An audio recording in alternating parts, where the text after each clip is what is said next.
Corona virus क्या यह वही महामारी है जिसके बारे में बड़े बड़े भविष्य वक्ताओं ने भविष्यवाणी कर कहा है कि 20वीं सदी में एक ऐसी महामारी फैलेगी जिसमें बहुत सारे लोग बेमौत मारे जाएंगे। जग जाहिर है कि कोरोना वायरस ने चीन से निकलकर पूरे विश्व पर मौत का कहर बरपा रखा है। WHO के मुताबिक अभी तक 45,693 मौतें और 9,03,06 व्यक्ति इस जानलेवा बीमारी के शिकार हो चुके हैं। लेकिन दोस्तों, ऐसे में राहत भरी खबर ये है कि इन भविष्य वक्ताओं ने ही मौत से बचने के लिए सटीक रास्ते बताए हैं। तो चलिए देर न करते हुए खंगालते हैं इन भविष्य वक्ताओं की भविष्यवाणियां। जय गुरुदेव पंथ के संस्थापक संत तुलसीदास जी की भविष्यवाणी। वह अपनी पुस्तक जय गुरुदेव की अमर वाणी के पृष्ठ 22 पर लिखते हैं, भविष्य में बीमारियों के बम फेंके जाएंगे, बीमारियों से लोग बेमौत मरेंगे। इस प्रकार की शुरुआत चीन करेगा। चीन अमेरिका के बड़े बड़े शहरों को नष्ट कर देगा, वहां भी लोग बेमौत मरेंगे। अमेरिका, चीन तथा रूस और चीन में आपसी युद्ध होगा। चीन में भी भारी संख्या में लोग मरेंगे। चीन की बची आबादी को भारत शरण देगा। आगे चलकर गृह युद्ध छिड़ जाएगा, तब जान बचाना मुश्किल हो जाएगा। अन्न और दवाइयों की कमी पड़ जाएगी। मेरी बातों को आप हंसी मजाक मानते हैं तो मैं आत्म कल्याण का काम करता हूँ। आप मेरी बातों को अभी न माने, जब सामने आएगी तब मानना। फिर आगे पृष्ठ 31 पर लिखते हैं, बाबा जय गुरुदेव की घोषणा सन 1972 में।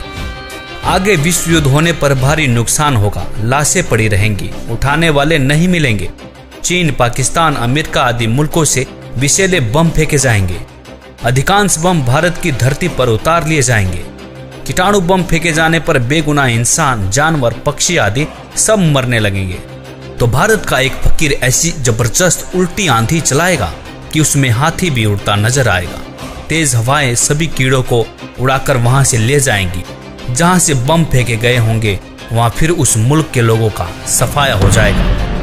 दोस्तों, यहाँ पर इस भविष्यवाणी में जय गुरुदेव जी ने एक फकीर के बारे में भविष्यवाणी की है। उन्होंने कहा है कि एक ऐसा भारत का फकीर, एक ऐसा संत उल्टी आंधी चलाएगा जिसमें तेज हवाएं बहेंगी। जितने भी बम फेंके जाएंगे वह सारे उनकी धरती पर चले जाएंगे और वहां के लोगों का सफाया हो जाएगा। तो दोस्तों, देखना यह है कि वास्तव में वह फकीर कौन है। संत तुलसीदास जी ने इसी पुस्तक के पृष्ठ 59 पर 1971 में भविष्यवाणी करते हुए कहा था कि वह महापुरुष जो भारत को विश्व विजेता और विश्व गुरु बनाएगा, जिसकी एक भाषा होगी और एक झंडा होगा, वह भारत के एक छोटे से गांव में जन्म ले चुका है। संत रविदास, 16वीं सदी के विख्यात व चमत्कारी संत रविदास। दोस्तों, संत रविदास जी की भविष्यवाणियों से तो ऐसा प्रतीत होता है कि मानो संत रविदास जी ने 16वीं सदी में ही इस कोहराम के बारे में जान लिया था। उन्होंने इटली के बारे में बिल्कुल सटीक भविष्यवाणी करते हुए कहा है कि इटली में आने वाले समय में कोहराम मचेगा। दोस्तों, आपको बता दें कि इटली में कोरोना ने मौत का एक ऐसा तांडव मचाया है कि 13,000 से ज्यादा लोग मर चुके हैं और 1,10,000 से ज्यादा लोग संक्रमित हैं। संत रविदास जी लिखते हैं, भारत में अवतारी होगा जो अति विस्मयकारी होगा, ज्ञानी और विज्ञानी होगा, वो अद्भुत सेनानी होगा। जीते जी कई बार मरेगा, छद्म वेश में जो विचरेगा। देश बचाने के लिए होगा एक आह्वान, युग परिवर्तन के लिए चले प्रबल तूफान। तीनों ओर से होगा हमला, देश के अंदर द्रोही घपला। सभी तरफ कोहराम मचेगा, कैसे हिंदुस्तान बचेगा। नेता, मंत्री और अधिकारी, जान बचाना होगा भारी। छोड़ सब मैदान भागेंगे, सब अपने अपने घर दुबकेंगे। जिन जिन भारत मात सताई, जिसने इसकी करी लुटाई, ढूंढ ढूंढ कर बदला लेगा, सब हिसाब चुकता कर देगा। चीन अरब की धुरी बनेगी, विध्वंसक ताकत उभरेगी। सभी तरफ संगीन लड़ाई, घाटे में होंगे ईसाई। इटली में कोहराम मचेगा। जी हाँ, जहाँ पर 13,000 से ज्यादा लोग मर चुके हों, उसे कोहराम कहना गलत नहीं होगा। इससे बड़ी क्या त्रासदी हो सकती है। लंदन सागर में डूबेगा, जो तीसरा प्रलयंकारी, जो होगा भारी सहारी। भारत होगा विश्व विजेता, भारत होगा विश्व का नेता। दुनिया का कार्यालय होगा, भारत में न्यायालय होगा। तब सतयुग दर्शन आएगा, संत राज सुख बरसाएगा। सहस्त्र वर्ष तक सतयुग लागे, विश्व गुरु बन भारत जागे। जैसे कि तुलसीदास जी ने एक फकीर, एक संत के बारे में भविष्यवाणी की थी, उसी संत के बारे में भविष्यवाणी यहाँ पर रविदास जी भी कर रहे हैं। कह रहे हैं कि तब सतयुग दर्शन आएगा, संत राज सुख बरसाएगा, सहस्र वर्ष तक सतयुग लागे, विश्व गुरु मन भारत जागे। जैसा कि आपने पढ़ा कि दुनिया का कार्यालय होगा, भारत में न्यायालय होगा।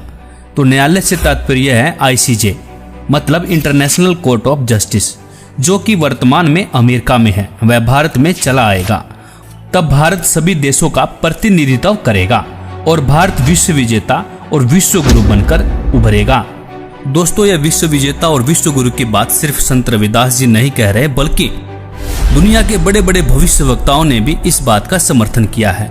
जैसे कि फ्रांस के नास्ट्रेडमस, न्यू जर्सी की फ्लोरेंस, इंग्लैंड के किरोने, वेजिलेटिन ने, अमेरिका के जिन डिक्सन व एंडरसन ने, हंगरी के बोरिस्का ने, फ्रांस के डॉक्टर जुलवर्न ने, इजराइल जैसे महान राष्ट्र के प्रो हरार ने तथा नॉर्वे के आनंदचार्य आदि की भविष्यवाणियां भी इस बात का समर्थन करती है कि भारत के एक छोटे गांव से उत्पन्न एक महान संत के द्वारा भारत विश्व विजेता बन जाएगा।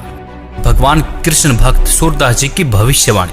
1540 ईस्वी में जन्मे सूरदास जी ने आज के समय की परिस्थितियों के बारे में भविष्यवाणी की है। बताया है कि इस महामारी से कैसे बचा जा सकता है। वर्तमान समय के लिए सूरदास जी की भविष्यवाणी। सूरदास जी लिखते हैं, रे मन धीरज क्यों न धरे, संवत 2000 के ऊपर ऐसा जोग परे, पूरब पश्चिम उत्तर दक्षिण 34 काल फिरे, अकाल मृत्यु जग माही व्यापे, प्रजा बहुत मरे। स्वर्ण फूल वन पृथ्वी फूले, धर्म की बेल बढ़े, सहस्र वर्ष लगी सतयुग व्यापे, सुख की दया फिरे।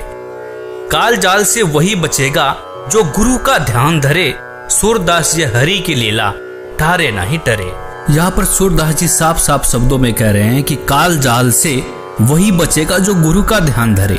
तो दोस्तों, सूरदास जी यहाँ पर विज्ञान को भी चुनौती दे रहे हैं। वैज्ञानिक पावर से नहीं, आध्यात्मिक शक्ति से बचाव हो सकता है। तो कहा भी जाता है कि भगवान से विज्ञान है, विज्ञान से भगवान नहीं है। भविष्यवाणियां देखने के बाद अब बारी आती है कि इस गंभीर समस्या से, मौत जैसे काल से कैसे बचा जा सके। यहाँ पर सूरदास जी कहते हैं कि जो गुरु की शरण में जाकर भक्ति करेगा, काल जाल से बच सकता है।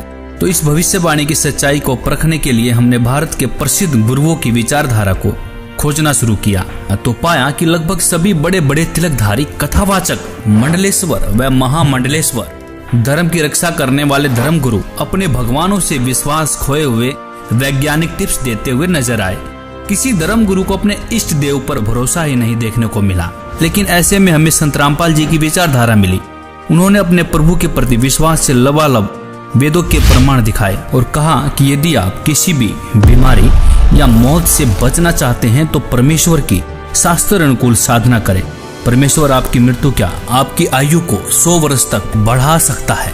वेद बता रहे हैं कि वो अगर दूसरे लोक में भी चला गया हो, प्राण छोड़ गया हो, मर गया हो, या कति मृत्यु को निकट हो, उसके जीवन शेष ना रहे हो, उसको भी मैं 100 वर्ष जीवित करके और उसको रोग मुक्त करके 100 वर्ष की आयु प्रदान कर दूं। ये भगवान के गुणों में लिखा। आप कैसा भी रोग हो, परमात्मा से बड़ा कोई वैद्य नहीं है। परमात्मा ने इस मिट्टी के शरीर को चला रखा है। उसको इसको ठीक करने में क्या देर लगेगी? 1 सेकंड का काम है। फ्रिक्शन ऑफ सेकंड में ये स्वस्थ कर सकता है। और ये जो हमारा विरोध किया करते, हम समाचार पत्रों में लिखते थे कि उसको ऐसे ठीक हो गया, उसको ऐसे ठीक हो गया, तो ये उत्तर देते थे अज्ञानी कि हमारा करके दिखाओ, तुम किकर का लटका तार बांध रहे थारे क्यों करो, कनेक्शन दोष परमात्मा का ना हो तो फिर हमें बताओ। विनम्र होकर के विधिवत साधना करो परमेश्वर की। जो भगवान के गुणों में लिखा वो नहीं मिलेंगे तो फिर अब साधना करने का लाभ क्या? तो पुण्यात्माओं, यहां ना जाने बिना गिनती के इतने दुख दूर हुए, कैंसर तक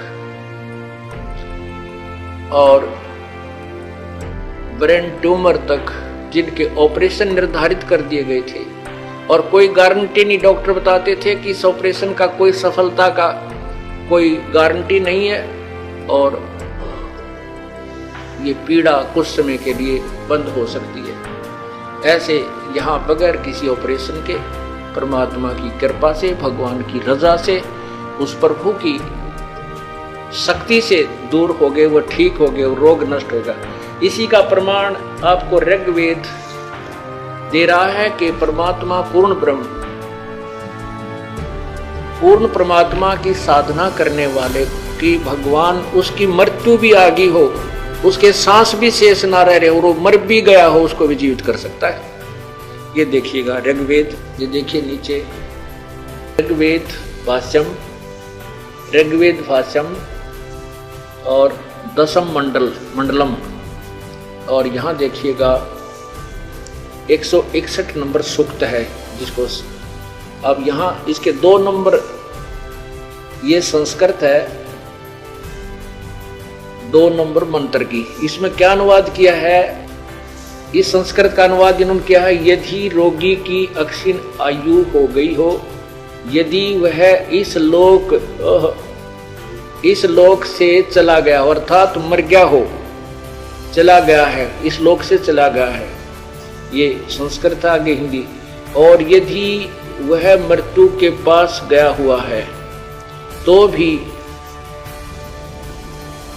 भी उसको मैं, भगवान कहता है, मृत्यु देवता नृत्य से के पास से लौटा ला सकता हूं, ये संस्कृत है, आगे देखना। और उसको 100 वर्ष के जीवन के लिए प्रबल करूंगा। परमात्मा तो कहता है कि उस उपासक की, जो परमात्मा का भक्त है, यदि वो परमात्मा की साधना शास्त्र अनुकूल कर रहा है, परम संत से नाम लेकर के, तो वेद बता रहे हैं कि वो अगर दूसरे लोक में भी चला गया हो, प्राण छोड़ गया हो, मर गया हो, या कति मृत्यु को निकट हो, उसके जीवन शेष ना रहे हो, उसको भी मैं 100 वर्ष जीवित करके और उसको रोग मुक्त करके 100 वर्ष की आयु प्रदान कर दूं। ये भगवान के गुणों में लिखा है। दोस्तों, इस विज्ञान के दौर में संत जी का दावा वाकई में हमें अचंभित करने वाला था। फिर क्या था, बाबा की इस सच्चाई को सामने लाने के लिए हमने पड़ताल करनी शुरू कर दी। पड़ताल में हमें रियल स्टोरी 99 करके एक यूट्यूब चैनल मिला, जिस पर बहुत से अनुयायियों के अनुभव थे। हमने बहुत सारे अनुयायियों के अनुभव देखे और उसमें पाया बहुत सारे ऐसे लोग हैं जिनकी लाइलाज बीमारियां कहीं डॉक्टर डिटेक्ट भी नहीं कर पा रहे थे। वह बीमारियां संत जी के बताए अनुसार सत भक्ति करने से बिल्कुल ठीक हो चुकी थी। बहुत से ऐसे लोगों के भी अनुभव मिले जो मरने के बाद जिंदा हो चुके थे।